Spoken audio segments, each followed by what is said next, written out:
கப்பல் எதிர்ப்பு ஏவுகணைகளை டெஸ்ட் செய்த வடகொரியா. அமெரிக்காவுக்கு ஷாக். மாறும் போர்க்களம். ஈரானின் கடற்பகுதியை தனது கட்டுப்பாட்டில் கொண்டு வர அமெரிக்கா முயற்சித்து வரும் இந்த நேரத்தில் வடகொரியா மிக முக்கியமான ஆயுத சோதனையை நடத்தியிருக்கிறது. இந்த சோதனையின் மூலம் அமெரிக்காவுக்கு நேரடி சவாலை விடுத்திருக்கிறது வடகொரியா. இந்த ஆயுத சோதனை சர்வதேச அளவில் கவனம் பெற்றிருக்கிறது.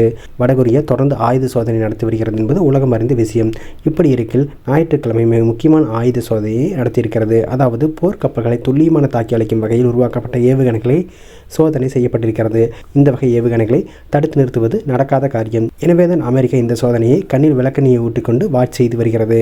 வடகொரியா தனது சோய்ஹியான் ரக டெஸ்ட்ராயர் கப்பலிலிருந்து இந்த ஏவுகணைகளை சோதித்து பார்க்கிறது. மொத்தம் 5 ஏவுகணைகளை சோதித்து பார்க்கப்பட்டிருக்கிறது.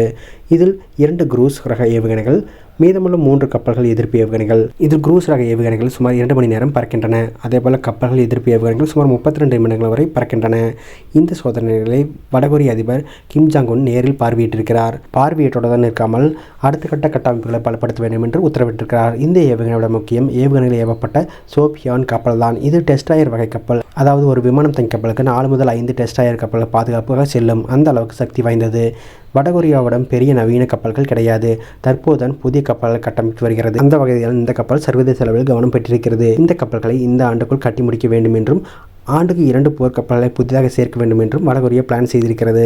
இதெல்லாம் யாருக்கு முக்கியமோ இல்லையோ அமெரிக்காவுக்கு மிக முக்கியமானதாகும். ஏனெனில் ஈரான் கடற்படை பகுதியில் அமெரிக்கா தனது கப்பல்களை நிலைநிறுத்தியிருக்கிறது. உலகில் தன்னை யாரும் தடுக்க முடியாது என்று நினைத்துக் கொண்டிருக்கும் அமெரிக்காவுக்கு இந்த புதிய ஏவுகணை சோதனை அதிர்ச்சியை ஏற்படுத்தியிருக்கிறது.